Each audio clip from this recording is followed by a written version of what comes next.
நடிக்கிறதையும் தாண்டி நம்ம ஆச்சரியப்படுற அளவுக்கு தனித்திறமைகள் வச்சிருக்கக்கூடிய நடிகர்கள் யாரெல்லாம் தெரியுமா? சினிமாவுல நடிகர்கள் தங்களோட உடல், பொருள், ஆவி அப்படின்னு எல்லாத்தையுமே கொடுத்தாதான் மிகப்பெரிய சூப்பர் ஸ்டார் ஆக முடியும். ஆனா சில நடிகர்கள் மட்டும் நடிக்கிற திறமையும் தாண்டி அவங்க கிட்ட நிறைய தனித்திறமைகளும் இருக்கு.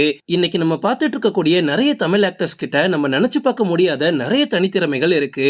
சூதுக்கவும் தொடங்கி இப்போ ப்ளூ ஸ்டார் வரைக்குமே ஒரு சூப்பரான கதை அம்சங்கள் உள்ள படங்களை தேர்ந்தெடுத்து நடிக்கக்கூடியவர் தான் அசோக் செல்வன். அசோக் செல்வனோட படங்கள் எப்பவுமே ரொம்ப ரொம்ப தனித்துவமா இருக்கும். அதுக்கு ஒரு பெஸ்ட் எக்ஸாம்பிள் அப்படின்னா எப்பவுமே போர் தொழில சொல்லலாம். அசோக் செல்வன் கிட்ட நடிக்கிறதையும் தாண்டி இன்னொரு சூப்பரான டேலண்ட் இருக்கு, அதுதான் பறையடிக்கிறது. நாட்டுப்புற இசையோடு இணைந்த பறைய இவர் அவ்வளவு சூப்பரா வாசிப்பாராம். பறையடிக்கிறதுக்குன்னு இவருக்குன்னு ஒரு தனி குழுவையே ஆரம்பத்துல வச்சிருக்காரு. படங்கள்ல நடிக்க ஆரம்பிச்சதுக்கு அப்புறமா தான் அதை அவரால் கண்டினியூ பண்ண முடியல. ஆனா இப்பவுமே பறையடிக்க விட்டோம் அப்படின்னா மனுஷன் தாறுமாறா பண்ணுவாராம். பறையடிக்கிறதுல இவ்வளவு டேலண்ட் இருந்துமே அசோக் செல்வனுக்கு நாட்டுப்புற இசையோட ஒரு கிராமத்து சப்ஜெக்ட மையமா கொண்ட படம் இன்னும் அமையாதது ஒரு வருத்தம் தான். அடுத்து நம்ம பார்க்க போறது சார்பட்டா 2 பரம்பரையில பயங்கர பிஸியா நடிச்சிட்டு இருக்கக்கூடிய நம்ம சாக்லேட் பாய் ஆர்யா தான். சந்தானம் தொடங்கி நம்ம தமிழ்ல இருக்கக்கூடிய நிறைய யங் ஆக்டர்ஸ் ஒரு கார் வாங்கணும் அப்படின்னா முதல்ல ஆலோசிக்கிறது ஆர்யா கிட்ட தான். அந்த அளவுக்கு ஆர்யாக்கு காரை பத்தி எல்லாமே தெரியும். ஆர்யாவை பத்தி ஒரு ரகசியம் சொல்லட்டா, வெளியே காட்டாம நமக்கெல்லாம் தெரியாம ஆர்யா கிட்ட நிறைய சொகுசு கார்கள் இருக்கு, வீட்டுல அடுக்கி வச்சிருக்காரு அப்படின்னு சொல்லலாம். ஆர்யா ஒரு பெஸ்ட் ரேசர் அப்படின்றது உங்கள எத்தனை பேருக்கு தெரியும்? ஆர்யா அவ்வளவு சூப்பரா கார் ஓட்டுவாரு. நினைச்சாரு அப்படின்னா அபிஷியலா இவரால ரேசிங்கே விட முடியும்ன்ற அளவுக்கு ஆர்யாக்கு காரை பத்தி எல்லாமே தெரியும். அடுத்து நம்ம பார்க்க போறது 90s காலகட்டத்துல இளம் பெண்களோட கனவு கண்ணனா இருந்த பிரசாந்த் தான். பிரசாந்த் ஒரு சூப்பரான ஆக்டரா அந்த காலத்துல இருந்திருக்காரு. ஆனா இவர் மிகப்பெரிய படிப்பாளி. நம்ம எல்லாரும் ஃபர்ஸ்ட் பெஞ்சர்னு சொல்லுவோம்ல, அது பிரசாந்த் தான். அந்த அளவுக்கு வேற லெவலா படிச்சிருக்காரு. இவர் சினிமாக்கு வரதுக்கு முன்னாடி லண்டனுக்கு போய் கிராஃபிக் டிசைனராகவும் படிச்சு முடிச்சிருக்காரு. அதுக்கு முன்னாடி அவரோட 12th மார்க்கை வச்சு இவருக்கு 2 மிகப்பெரிய மெடிக்கல் காலேஜ்லயே சீட்டு கிடைச்சிருக்கு.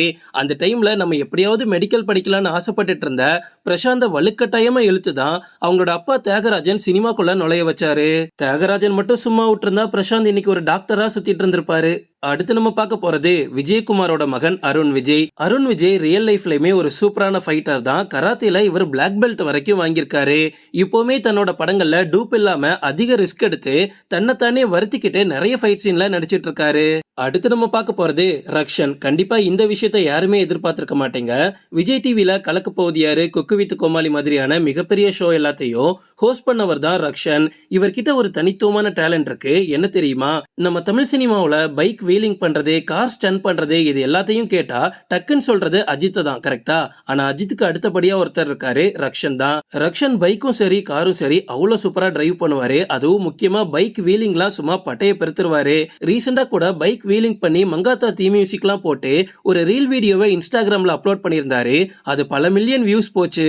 லிஸ்ட்ல நம்ம அடுத்து பார்க்க போறது தமிழ் சினிமாவில் நடிகராகவும் வில்லனாகவும் வித்தியாசமான கதாபாத்திரத்துல ஆரம்பத்துல இருந்து இப்போ வரைக்கும் கலக்கிட்டு இருக்கிறவர் தான் அரவிந்த் சாமி.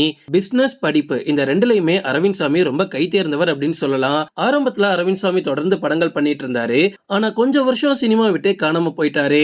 அந்த டைம்ல என்ன பண்ணிட்டு இருந்தாருன்னு நினைக்கிறீங்க? பிசினஸ் தான். அரவிந்த் சாமிக்கு தெரியாத பிசினஸே கிடையாதுன்னு சொல்லலாம். அரவிந்த் சாமி சினிமாவில் சம்பாதிச்சதை விட பல கோடி வருமானம் பிசினஸ்ல தான் சம்பாதிச்சிருக்காரு. இவர் புதிர் கணக்குகள் போடுறதுல ரொம்ப ரொம்ப டேலண்டான ஆள். அரவிந்த் சாமி கிட்ட அரசியலை பத்தி கேட்டாலும் சும்மா பக்கம் பக்கமா பேசுவாராம். ஓகே ஃப்ரெண்ட்ஸ், இதோட நான் இந்த வீடியோ முடிச்சுக்கிறேன். இன்னொரு இன்ட்ரெஸ்டிங்கான வீடியோல நம்ம சந்திக்கலாம். Stay tuned.